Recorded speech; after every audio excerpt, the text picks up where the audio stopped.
السلام علیکم dear student, امید کرتی ہوں آپ لوگ سب خیریت سے ہوں گے۔ اللہ تعالیٰ آپ کو اپنے حفظ و امان میں رکھے۔ آج ہمارا فزیکل ایجوکیشن کا تھرڈ لیکچر ہے اور تھرڈ ہی چیپٹر ہے۔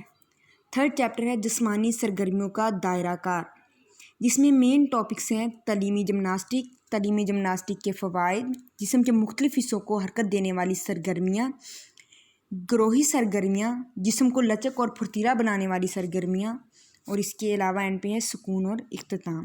سب سے پہلے ہم بات کرتے ہیں تعلیمی جمناسٹک کی۔ جمناسٹک کی اصطلاح یونانی لفظ جمنازین سے لی گئی ہے، جس کے لفظی معنی برہنہ حالت کے ہیں۔ اس لفظی مناسبت سے ورزش کرنے کے کمرے یا ہال کو جمنیزیم کہتے ہیں۔ یونانیوں کے نزدیک برہنہ حالت میں مختلف حرکات یا کرتب کرنے سے ان کے دیوی یا دیوتا خوش ہوتے تھے۔ اسی مناسبت سے جمناسٹک کو نیکڈ آرٹ بیٹا مطلب اریاں فن کا نام دیا گیا۔ زمانے کی ترقی کے ساتھ ساتھ ان حرکات کی افادیت بڑھتی گئی اور انہیں کھیلوں کی تیاری، خصوصاً ایتھلیٹکس کی بنیادی مہارتوں میں برتری حاصل کرنے کے لیے استعمال کیا جاتا رہا، اور بعد ازاں ان حرکات کو جمناسٹک کا نام دے دیا گیا۔ جمناسٹک انگریزی زبان کا لفظ ہے، جس کے معنی جسمانی تربیت کی ورزشیں ہیں، یعنی روزمرہ کی وہ حرکات جو انسان کسی خاص مقصد کے تحت ساری انجام دیتا ہے، مثلا طاقت، لچک اور قوت برداشت پیدا کرنے کے لیے۔ لیکن جدید دور میں سائنس کی ترقی کے ساتھ ساتھ انسانی تحقیق نے انسانی حرکات کے محرکات کو مد نظر رکھا اور ان حرکات کو سائنسی اور تعلیمی درجہ دے دیا گیا۔ جدید دور میں جمناسٹک کے ساتھ لفظ تعلیم کے اضافے نے اس کے مفہوم کو مزید بیٹا واضح کر دیا ہے، اجاگر کر دیا ہے۔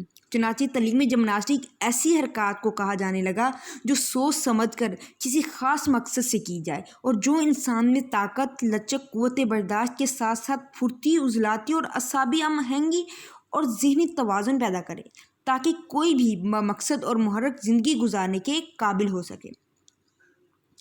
جرمن لوگوں نے جب جمناسٹک کی ورزشیں شروع کی تو انہوں نے ورزشی آلات بھی استعمال کرنے شروع کر دیے۔ ان کا مقصد یہ تھا کہ ان سرگرمیوں کو زیادہ سے زیادہ دلچسپ بنایا جائے۔ تعلیمی جمناسٹک کی کئی قسم کی ورزشیں 20ویں صدی انگلستان، یورپ کے دیگر ممالک میں رائج ہوئیں، کیونکہ وہ لوگ ڈرل اور جسمانی تربیت یعنی فزیکل ٹریننگ کی بجائے جمناسٹک کو فروغ دینا چاہتے تھے۔ اسکولوں میں ایسی کثرتی سرگرمیوں کے ذریعے افراد کے جسم کو تربیت دے کر زیادہ تندرست بنانا مقصود تھا، کیونکہ اس سے پہلے وہاں کھڑے ہونے کی پوزیشن سے آزادانہ ورزشیں عام طور پر اسکولوں میں ساز و سامان کے بغیر کی جاتی تھیں۔ اس لیے بچوں کو ان کے لیے کوئی دلچسپی پیدا نہ ہی یہ اچھی ترغیب کا باعث بنی۔ تعلیمی جمناسٹک کی ضروریات در حقیقت اس لیے محسوس کی گئی کہ اس کے بانیوں کو یقین تھا کہ یہ کثرتیں بے فائدہ مند ہیں اور نشو و نما میں بہت مدد دیں گی۔ ٹھیک ہے، اب ہم بات کرتے ہیں تعلیمی جمناسٹک کے فوائد کی۔ بیٹا یہ جو بتا رہی ہوں میں، یہ آپ کی بک میں نہیں ہے، جو بک آپ پڑھتے ہو، ٹھیک ہے؟ تو یہ پوائنٹ آپ نے نوٹ ڈاؤن کر لینے ہیں اور اچھے سے یاد کرنا ہے۔ یہ آپ کو پتہ ہے جو آپ کا چیپٹر ہے ایک ہی کوسچن ہوتا ہے اور آپ کا ایک چیپٹر کمپلیٹ ہو جاتا ہے، ٹھیک ہے؟ اب ہم بات کرتے ہیں تعلیمی جمناسٹک کے فوائد۔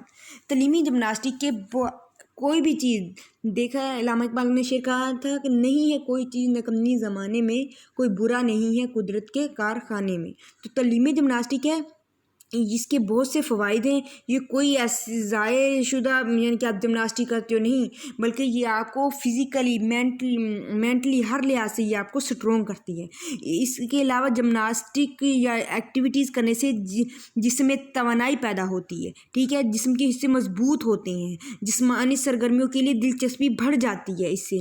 اس کے علاوہ اس کا تعلیمی جمناسٹک سے انسان کی جو فطری صلاحیتیں ہیں وہ اجاگر ہوتی ہیں۔